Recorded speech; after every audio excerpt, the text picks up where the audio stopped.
foreign policy trajectory in changing a world.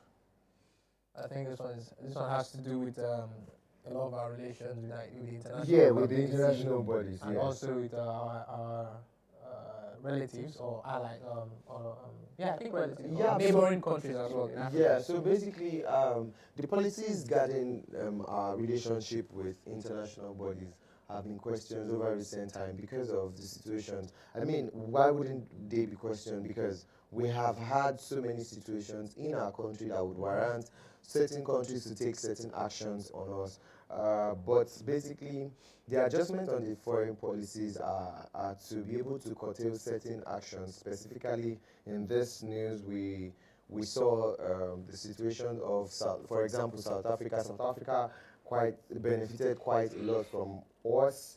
I mean, when we gave a massive support with our military during the whole xenophobic period. no, they now gave us a xenophobic response because okay, so that means it was already the appetite period. Exactly.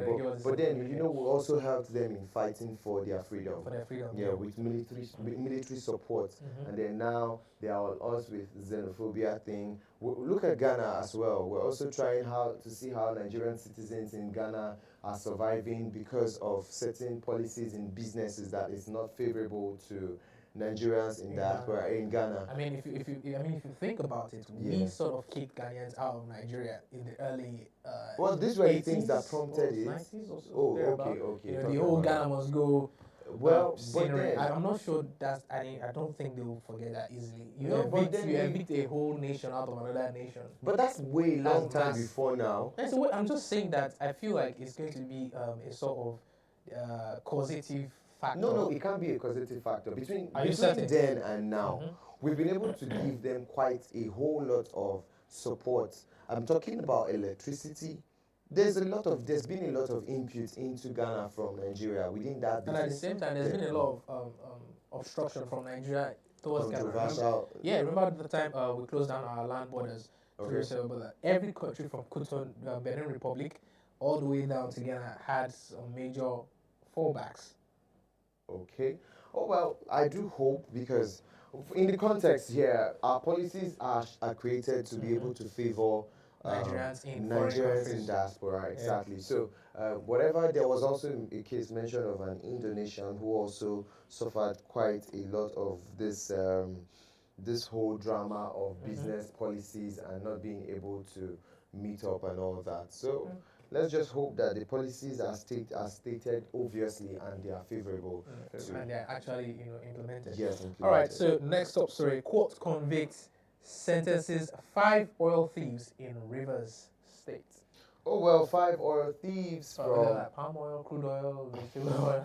Of course, it will be crude oil because it's from Rivers State, and of course they were sentenced to various terms of imprisonment in separate judgment by the Federal High Court sitting in Port Harcourt, Rivers State. Wow. So while Justice Fobi M. Ayuba convicted the sentenced Peter Listen Monday in Wibe to 6 months imprisonment each, and Okechukwu Nwosu to 2 years imprisonment, Justice A.T. Mohammed convicted the sentenced Dahiru Dambono and Sani Haruna to 2 years imprisonment each. Of course, these guys have been caught and sentenced.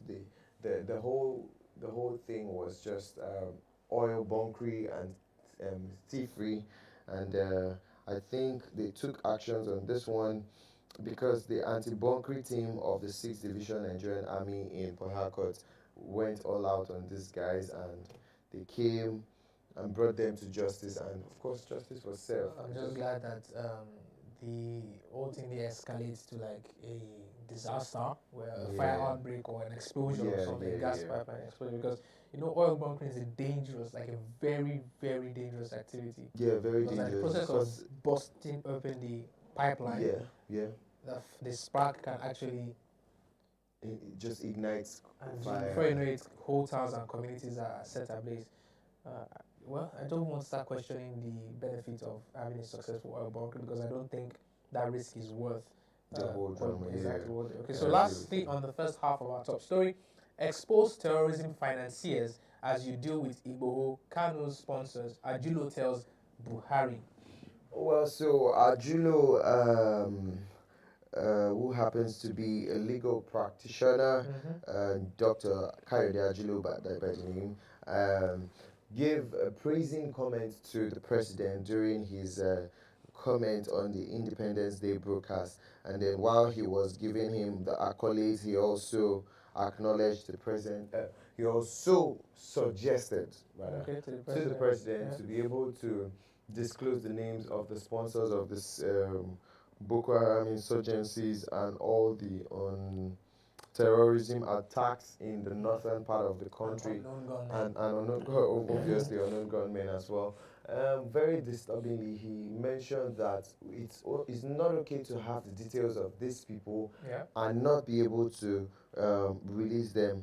But then, of course, the president in his broadcast in Nigeria's 61st independence said the recent arrest of Nnamdi Kanu and Sunday Igboho and the ongoing investigations reveal that certain high-profile financiers are behind these individuals. Of course, those investigations would have proven, if they are actual investigations and the words that are coming out of the investigation are true, then of course we should be able to get some names from these people. So in his reaction, Ajulo, a former national secretary of the Labour Party, said it had become imperative that sponsors of insecurities are left to still linger around the city without any actions taken on them. He said that sponsors should be named and apprehended and made to face the full weight of again, the law. Like I said, the first time this news broke, I feel like the reason they won't name or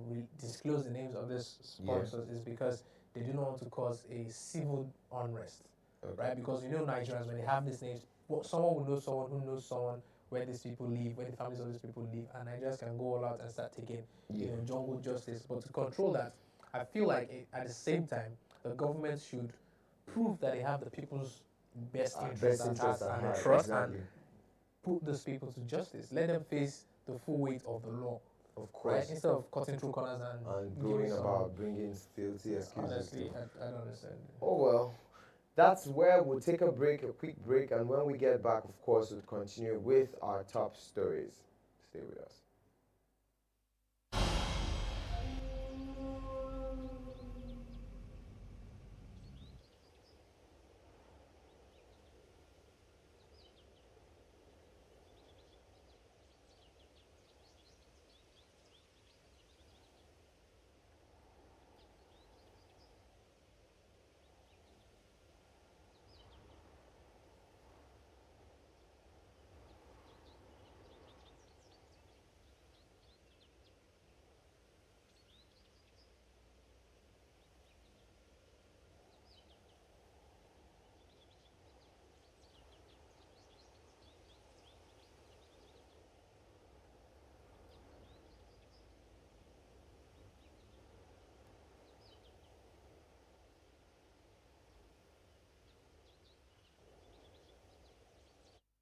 Welcome back. Just in case you are joining us, it's Hello Africa, brought to you by Black Drum TV. My name is Favor Aya, but I like to be called Favorite. Also on the show is with me is BC Pelumi. BC. Thank you very much for the brief introduction. You like keeping my introductions brief. I like that. It's good. It's good.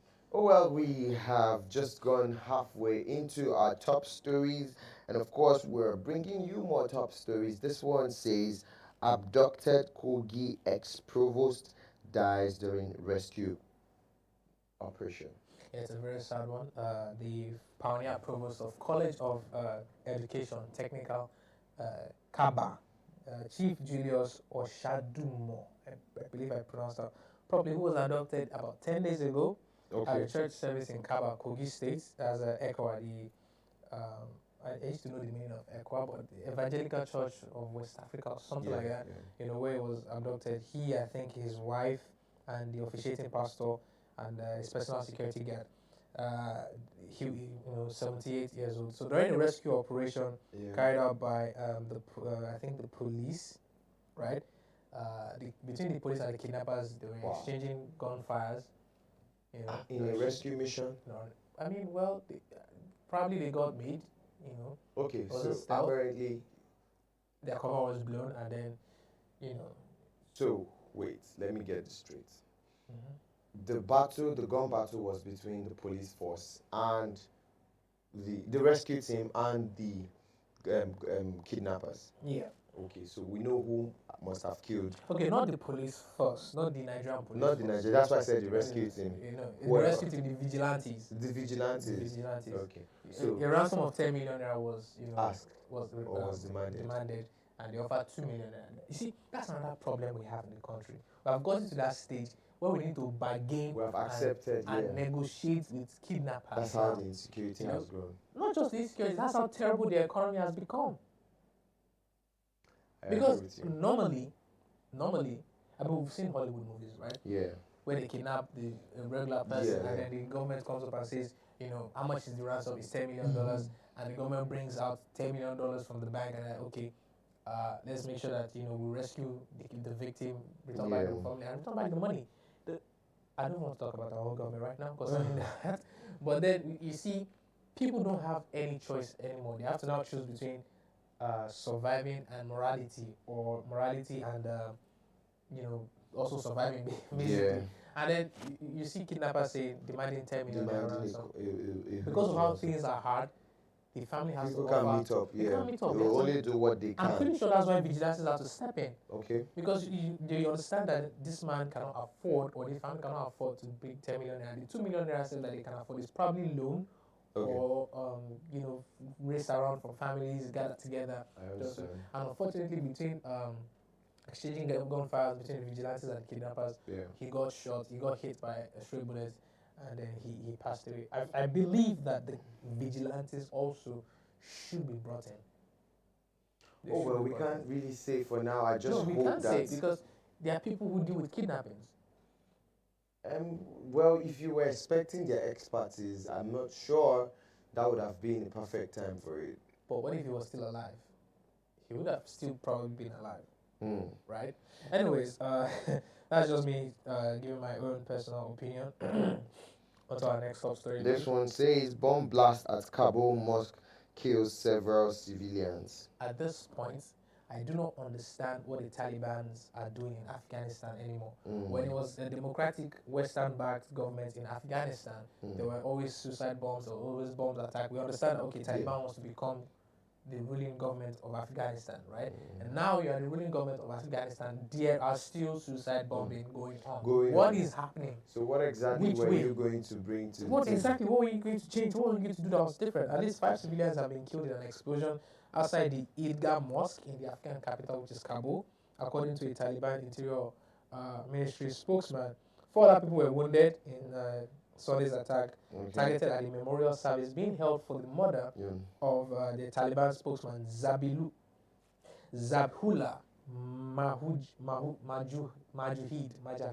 Mujahid.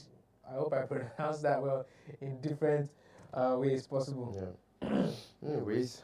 And the blast killed about 169 Afghans and, get this, 13 U.S. service members. The U.S. would definitely come back. They would retaliate. Yeah. Not retaliate, sorry, that's a very poor choice of word. They would respond, and their response would be decisive, precise, and intentional. Yeah, I like when Biden says that. Anyways, this one says China's mouthpiece senator faces online backlash, calls to resign after 2 Michael's Meng tweets. Yeah, so this particular story is a little bit intertwined with Afghanistan in a way. Last June, 33 Canadian senators voted to defeat a motion decrying China's treatment of Uyghur Muslims as a genocide. Now, China's Uyghur province shares border with Afghanistan, right? And then there's some Muslim inhabitants of that area called the Uyghur Muslims, who are believed to be rebels or of some sort. I can't really place that story well, but I know what I recall is that Chinese people eventually mass killed and arrested and detained a lot of them. A lot of human rights were violated, basically. And while while they all face criticism from some quarters, only one senator, Yuan Powu, leader of the independent senators group, seems to have been singled out as an alleged stooge of China's communist regime, told to resign and go home because of the kinds of tweets he, put up, saying, who tweeted that, let me read his tweets exactly. It was a happy day for the families of the Canadian men who became known around the world as the two Michaels, and for Meng, who was simultaneously released and allowed to return to China. He urged Canadians to ponder on the lessons learned from the affair. Now, what are those lessons and what is he talking about? He's talking about last week, where two Canadians were arbitrarily detained by China for nearly 3 years in retaliation for Canada's arrest of Huawei's executive Meng Wanzhou at the behest of the United States.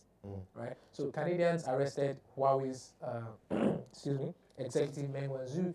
Then China arrested three Canadian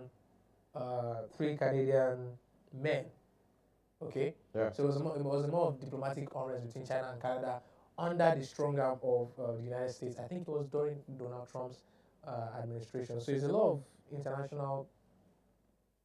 I don't use the word backlash, but basically it's just kind of like it's politics on the international large scale. Let me just put it down. It's politics on a large scale. Okay, so this one says 3,000 pedophiles in French Catholic Church since 1950s. Inquiry heard. 3,000 pedophiles. Wow. Wow. I think we should go on a short break before we continue this. I need to get. Let's go on a quick break, and then we'll be right back with more information about the 3,000 pedophiles in French Catholic Church. Stay with us.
Welcome back. It's still Hello Africa, and we just returned from a short break that was much needed. And the story we left you all with is 3,000 pedophiles in French Catholic Church since 1950s. You know, the inquiries had, and we said we were going to bring out more details about that top story. So here's the deal, right? I'm sure, I am 100% sure that everyone in the present time now would have heard somewhere, and this is actually quite funny, but it's a sad one, would have heard somewhere that at some point in time of, um, this is hard to pronounce, but of the pedophile situation in the Catholic Church, right? So here's what happened. The other man independent commission investigating child. You know what? This is very Because funny. I don't know why they had to wait till 2021 and then develop a 2,500 page report To show what to show that exactly. between 2,900 and 3,200 pedophile priests or other church members are present in the Catholic Church. And they now said it's only a minimum estimate. That was just minimum estimate of 2,900 to 3,200 pedophile priests. But what exactly are the things driving force for these things for these guys? Because what exactly do you want from children? And how well have they been able to bring justice to this kind of people who do these things? Because well, you see, the Catholic Church that's is a quite very a large, lot, is a number, large yeah. community, it's a large organization, and Are you a Catholic? no. Because you're holding back so many information. Now you're Here's smiling. why. Right? I respect the Catholic Church for one thing. Okay. Here's why I respect the Catholic Church. They understand that it's not just about religion. They understand that there are some systems to actually ruling society. Okay. Right? That's why you find Catholics in politics. You find Catholics in major businesses, major banks, and all of that. However, this issue needs to be resolved as soon as possible. And right now, the report is just like an investigation carried out. I believe and I hope that after the investigation, they will get to that point where, you know, priests and other church members who engage in pedophilic activities in the church will be brought to justice, and the children will be, you know, rehabilitated and go through enough therapy to get them back on their feet. Okay. Oh, well, that's that for that news. We also have UK petrol crisis and peak call part of necessary transition. Yeah. Peak So call. over 120,000 pigs have been mass slaughtered because there's a shortage of functional abattoirs in the United Kingdom. Okay. Not necessarily the abattoirs, but like the workers in the abattoirs, the labor market of the short staff at some point. So there was an interview with Boris Johnson, and his comments on the first day of the Conservative Congress said, and I quote, "I don't believe in a command and control economy. So I don't believe the Prime Minister is responsible for what's in the shops," told the conference bridge. And then this is why we have a free enterprise economy. And Boris Johnson acknowledged that disruption to some supplies could continue until Christmas, but said the only short-term solution was to resume uncontrolled immigration, which will be wrong. That's to meet up with the shortage of laborers in the abattoir. And then there's this statement that says the Petrol Retailers Association said on Sunday that crisis was virtually at an end in Scotland, Wales, and north of England, but except London and southeast of the United Kingdom. And he has refused to. That's Boris Johnson. He has refused to comment on tax. Yeah. You know, everybody knows tax is a major issue in any developed country. Not really a major issue, but like there's always some sort of controversy around it. But when he was asked about the imminent slaughter and incineration of up to 120,000 pigs amid broad labor shortages, Johnson initially argued that this was no different to what normally happened to livestock. Thank you. You're welcome. Okay, moving on to our next top story. That's all our top stories. Next up is our entertainment update. Taking a break. Yeah, let's take a break. We'll be right back with our entertainment gist and our BB Nigeria updates. Stay with us.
Welcome back, of course. It's still Hello Africa. We've just rounded off our top stories. Just in case you're joining us, of course, you can still be a part of our conversation. I have BC Pelumi with me on the show. And yeah, we're just about to start off with our entertainment gist.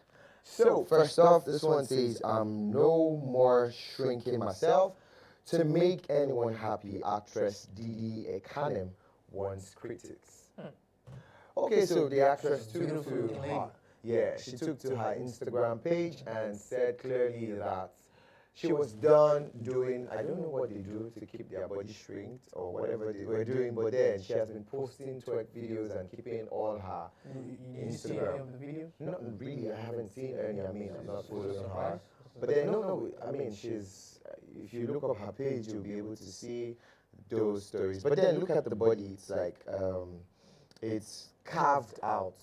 Say carved out. Yeah, look like a carved out. So she now said she's done trying to do all of that to impress people. And so if you were looking out for all those impressions, don't wait anymore. And then for people calling her out for posting twerk videos, she said that's how she gets paid, or that's how she makes her money. So if you think she shouldn't be doing that, of course, you should be able to pay her bills, and then, of course, she won't. Oh, please, by all means, I am all for women empowerment, right? So if twerking is what she uses to pay the bills, you know, if she has a kid, put him through school, or, you know, invest in other forms of businesses, she doesn't need to stop for anyone. I mean, go on, you know, twerking and making your money. That's a honest intention. It's a honest. Why would you say that? It's a honest intention. I mean, the body of a woman is what, you know, she owns it.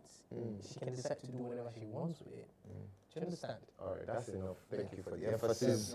Okay, this one says you cannot prosper in Nigeria if you don't love Nigeria. Well, I mean, this is a very through confession. If you do not love Nigeria, I know you have your own intentions. You look like you're just going to argue now. You want to boast. But then that's the truth. You can't prosper if you do not love this place. Start from loving us. Maybe you might just get lucky and you will move on with good businesses. You would shout out to every terrorist financier who finances terrorists with hundreds of millions of dollars. Well, that's because they do that because they don't love Nigeria. Are you listening to yourself? Apparently, yes. These people are not. They are making. Calm down. Let me rephrase.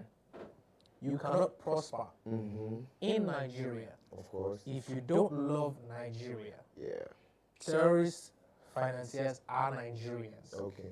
In Nigeria. Okay. Spending hundreds of millions of bucks to sponsor terrorism in Nigeria. Do those people hate Nigeria?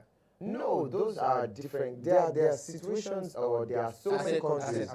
No, you don't understand. There are several countries that have people with terrorists, and there are still successful people in them. The countries are doing so well. The economy is stable. I'm not talking about people who are successful despite terrorist attacks. I'm talking about wealthy people. The economy. Wealthy people sponsoring terrorism. Okay. Would you say sponsoring terrorism is an act of love to one's nation? Or no. We are talking the context of what he this. Aside from saying, I need you to be specific. Is sponsoring terrorism in your country an act of love for country? Yes or no? It is not. It is not a what? It is not an act of love for country. Good. Yeah. Now the people sponsoring terrorism, we've agreed now that they hate their country. Of course. But are they broke? They are not broke. Are they poor? They are not poor. Then I rest my case. But then the point I'm making is, because this is happening, it doesn't stop the economic growth.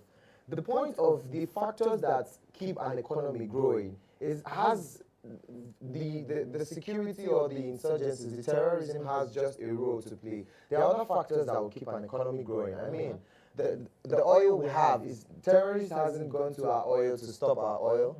No one is saying we don't have good, what are our leaders doing to manage terrorism? But those things don't count. An economy would grow if and when the citizens understand how to live in the economy, understand how to live notwithstanding the situations going on. Okay. So, for me, I feel like at this point, we should be able to say, yes, it can work if individuals decide to love the country, be able to solve the immediate problems you have in your neighborhood, and of course, you might just become successful. Being successful in an economy is looking out for the problems you have and solving them.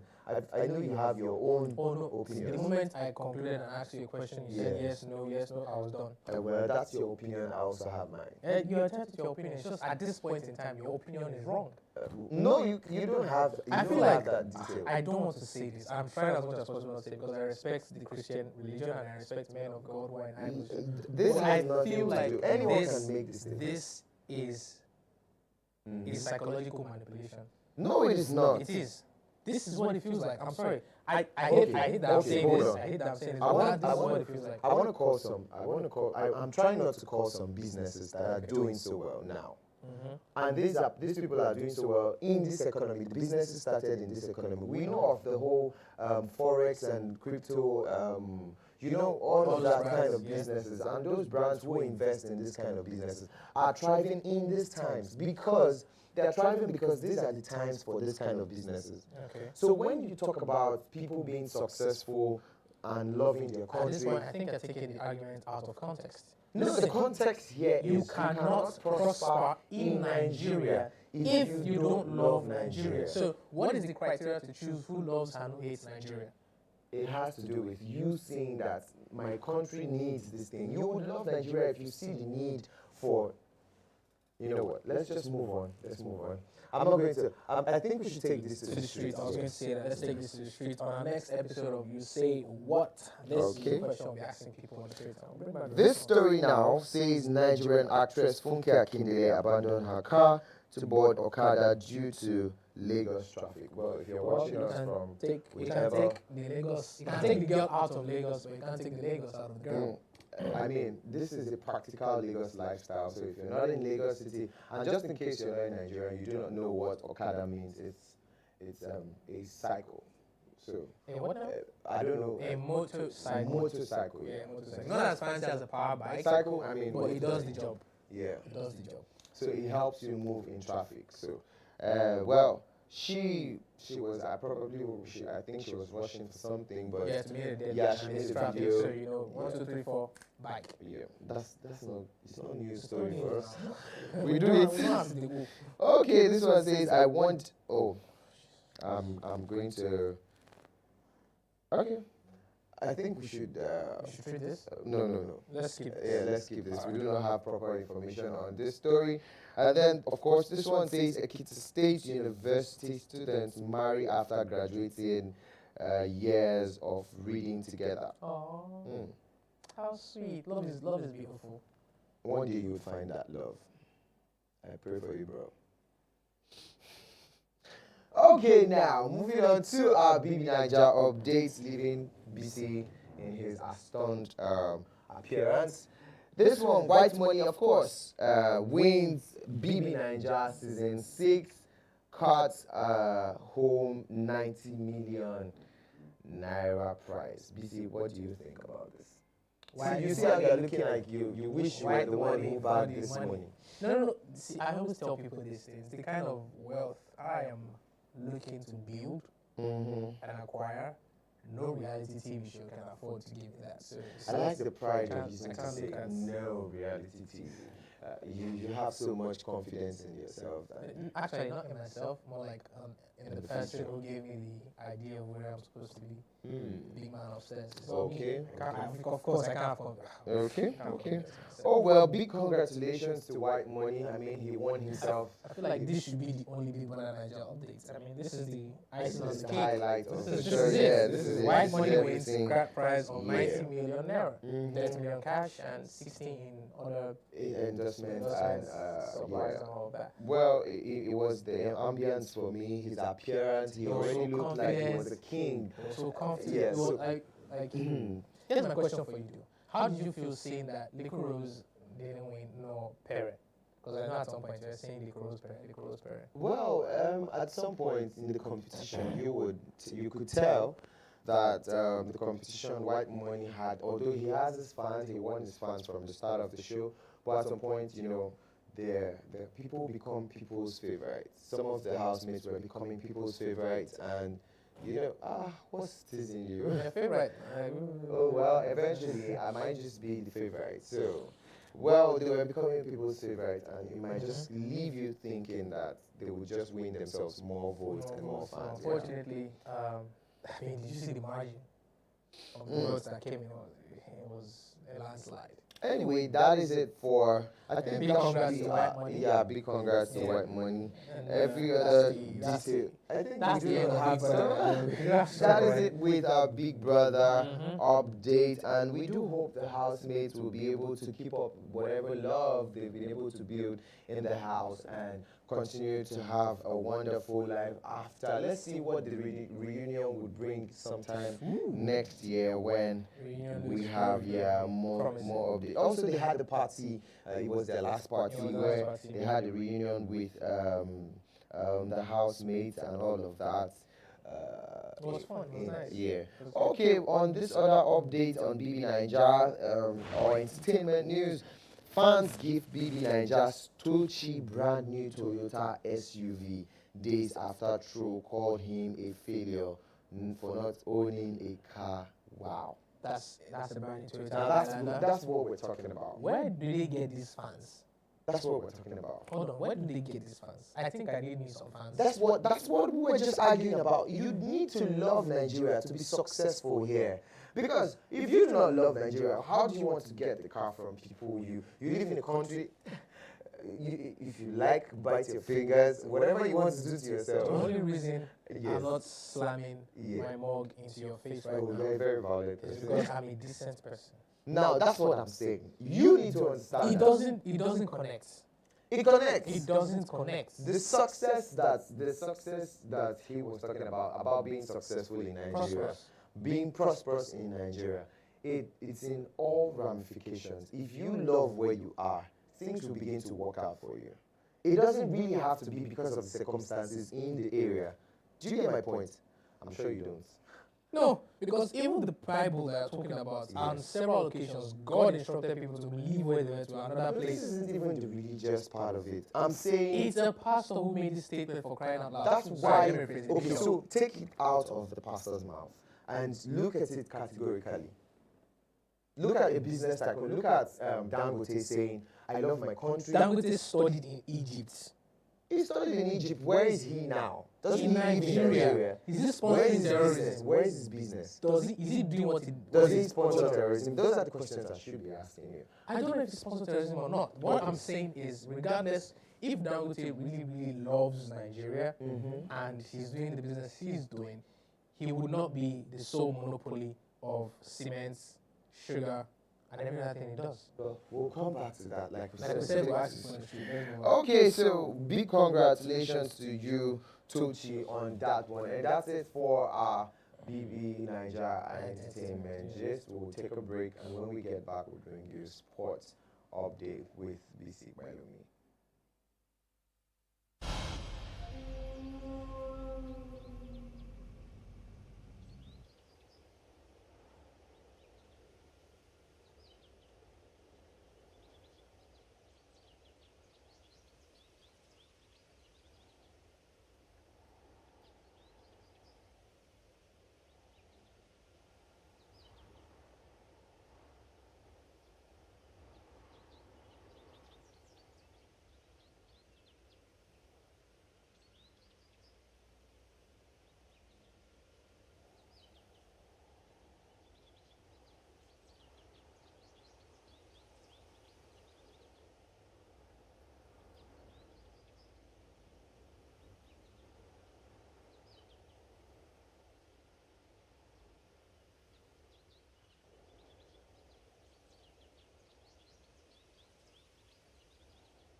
Welcome back to the show. It's time for our sports updates. And the first story says Premier League record first casualty as Spanish manager sent packing. Watford Spanish boss Cisco Munoz has been relieved of his duties as coach of the Vicarage Road outfit, the Hornets, having lost 6 games in all competitions this season, managing to win only 2, which puts them in the 14th position. Munoz was employed at the club in December 2020 and helped with qualification into the Premier League. Nigerian striker scores as top European club demolish opponent 9-1. Nigerian striker Asisat Oshoala remains unstoppable in front of goal after scoring Barcelona's 9th goal in their 9-1 win over Deportivo Alaves ladies in the Spanish Women's League game this weekend. The Super Falcons forward has now recorded 7 goals in 5 La Liga games so far this campaign. And despite starting the game from the bench, Oshoala, who was able to make an impact despite playing just 26 minutes in the game, Nigerian striker celebrates a goal for Barcelona against Alaves.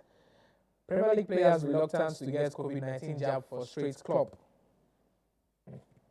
Jurgen Klopp reveals Liverpool's vaccination rate is 99%. Premier League revealed this week only 7 of the 20 clubs have squads where 50% or more of the players are fully vaccinated. The Premier League revealed this week that only 7 of them, and Klopp said 99% of Liverpool players have been vaccinated and did not have to convince anyone to do so.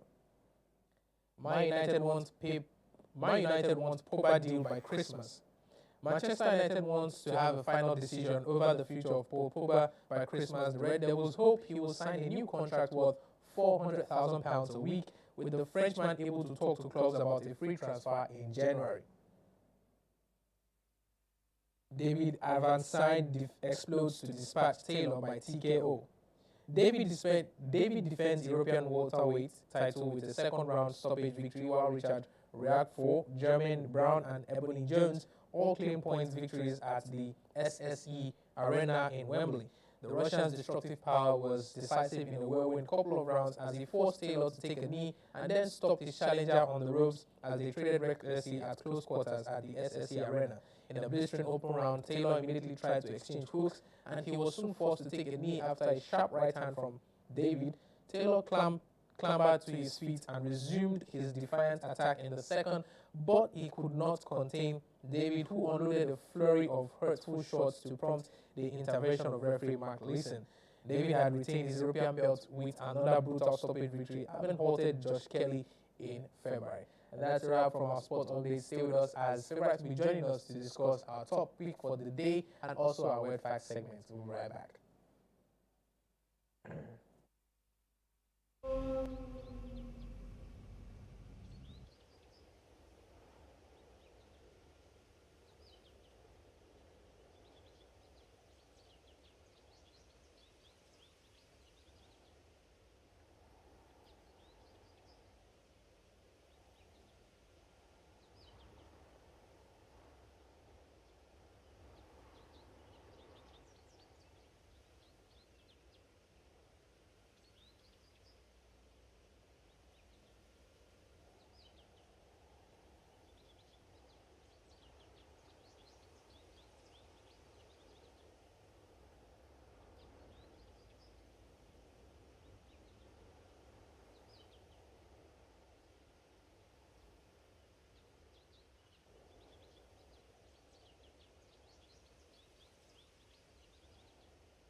Welcome back to Hello Africa. We just concluded our sports updates. If you're just joining us, you missed our top story, our entertainment updates, including our Big Nigeria updates. But not to worry, we're getting to our top pick for the day, which is a very interesting one. And also, we have the Weird Facts segment. And I'm not doing this alone. I have with me Favor Aya, who likes to be called Favorite. Favorite, how you doing? I'm good. Today, BC chose to argue with me. Of course, I took it in good faith, and I do hope behind the cameras we'll be able to solve our issues. I would like to reiterate that I did not choose to argue with you. I just chose to oppose your own school of thoughts and your opinion, which was very wrong and unbalanced and unbiased and very biased. Like we said, we'll take it to the streets and we'll find out. Beautiful people of Nigeria what they think. And I'm pretty sure by that time your school of thought would be arranged in the right direction, hopefully. Okay, our topic for today. So, 2023. Dun, dun, dun. What to expect? That's our topic. Well, what to expect? It's a street topic, and that's why we're treating it today, because we'll be looking at it I see quite the a good picture. number of times. I see the picture. This explains it all. This is it. Are we just expecting politicians? What exactly? No, Okay, politicians yeah, are as going nature, fixing the nation, no one is no going one in is that going, and the road direction. is even bad. And because that direction is There's no money there to be consumed or to be embezzled. Okay, so 2023, obviously, I'm going to talk based on facts now, no assumption. Nigerians know that 2023 is between PDP and APC. That's a known fact. Nigerians know that 2023, at least 50% certainty, with the Northern Minority Caucus going to visit Tinubu in the north, and then people calling him Mr. President here and there, is about 60 to 85% certain that APC is going to be giving their flag bearer their presidency tickets to Bola Ahmed Tinubu. Well, we can't say that for sure. I'm not saying for sure. I say it's like 65 to 85% certainty, right? That Tinubu will be the flag bearer for the presidency ticket of the APC, and possibly Atiku Abubakar again, still for PDP. All right. So the question now is what to expect in 2023 election. For starters, I also know that the youth will be more active. Oh yes, because of the movements they've carried out in recent time, proving that youths can still come together and have power. Also, they tried raising up a party, YPP, right? Is it YPP? Yeah. So we have all the youths trying to put their hands on deck as well.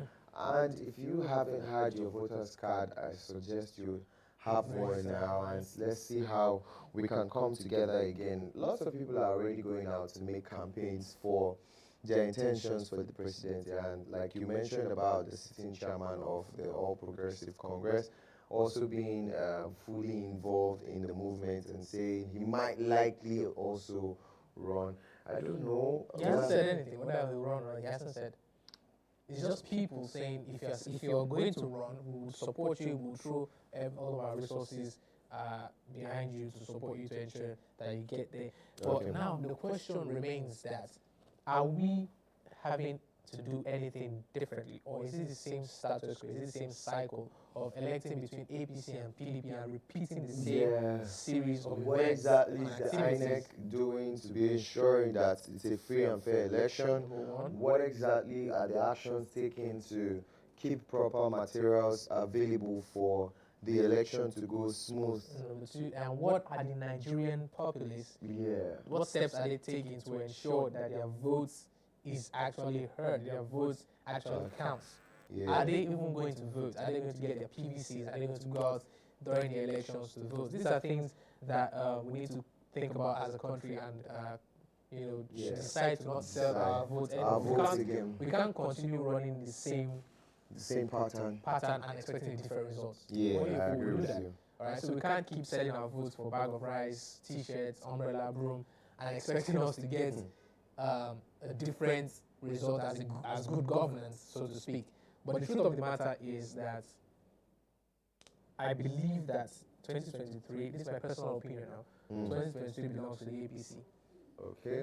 Well, for me, I wouldn't agree because the politicians and leaders of the country have always in recent times put us in different situations and consequences. For example, we know the last leadership before the All Progressive Congress came on board. At the time, the People's Democratic Party. You saw how the exchange of power came about and all of that. And because of the masses are not happy about the way this government has been in the last couple of years, it might just be a whole turnaround in the election this year. Not possible. Here's why I say so. Okay. Have you seen APC to lose hold of a state they are ruling, except Edo State? Edo State was an exception. Okay. But have you seen APC to lose where they are holding? Take Lagos as a case study. But this isn't exactly that kind of. This is the presidential election. You're talking about at state level. See, the first term was a test run. Okay. Of not really a test run. It was a result of years of planning, of putting people in the right place in the Senate, in the House of Rep, in the judiciary, and ensuring that by the time it comes down to it, right, they can topple the ruling power, which is PDP. Okay, and the way they did that, they proved again in the second term that they are yet to stay. All right, and if you check, Nigeria has 36 states, and more than, I think, 15 or more than 20 states are APC governors. Okay. Well, that being a factor you feel would be considered. Yeah, because right now that means APC is not lacking funding or finance for campaign. PDP is still like. But the people, would you think the people's choice would be the sitting president currently, or it will be about the party and who next is coming on board? Because at the time this power was switched, I don't think the people would have chosen to let PDP rule again. Either ways, I don't think, with the way the statistics are going now, I don't think PDP will be able to come back into power anytime soon. Okay. Because the whole of North have thrown their weight behind a certain APC person, saying if he's running for president, this is the person we're going to go with. Okay, we can't say what exactly this would look like with other people's opinions different from ours. So, for me, I just feel like our politicians should be able to sit up and do things because of the necessity of those things, instead of having to put everyone under the situation that doesn't suit us. Yeah, that's what I think. Well, right now, I just want someone who can get Nigeria out of our debt and our bad economic system. And for me, who better than an accountant who knows what he's doing? Yeah. Right? Yeah. But anyways, I think we'll take this topic also to the street. And also, we need to invite political analysts. Yes. I will discuss this at length in our following episodes. Yeah. In the coming episodes. So, time to move on to our weird facts. Yeah, see how excited you are to the weird facts of today's show. Okay. Alright, please start the first one. Okay, this one says, although there is currently no drug proven to make someone tell the truth, some countries like Russia, Canada, and India use truth serums. Truth serums. Okay. Well, there are liars, I know that. No matter what amount of truth, whatever you use on them, it doesn't bring out any lie in them. It doesn't bring out any truth. It doesn't bring out any truth in them, yeah. Alright, so listen to this. The most quiet room, or the quietest room in the world in Minnesota, is measured in negative decibels. So quiet that you can hear your own heartbeats and your bones moving. Oh well. Why do I want to be that much quiet? That kind of quiet space. Okay, Facebook will track and record nearly everything you do if you browse the web while logged into your Facebook account. Oh, wow. You noted. Thanks for the heads up. Thank you for the lecture. Okay, eating grapefruits can restrict the effects of 43 different kinds of medications. It would have been nice to know the 43 different kinds of medications, so I can just stop the medications altogether. Okay, thank you. I think I'll just eat grapefruit. Alright, so this one says surgeons who play video games at least 3 hours a week perform 27% faster and make 37% fewer errors. Okay. I don't know how that's possible. I don't know what this is what, but hey, it's a weird fact, no problem. It's a weird fact. It is very weird. Oh, okay. Even if okay.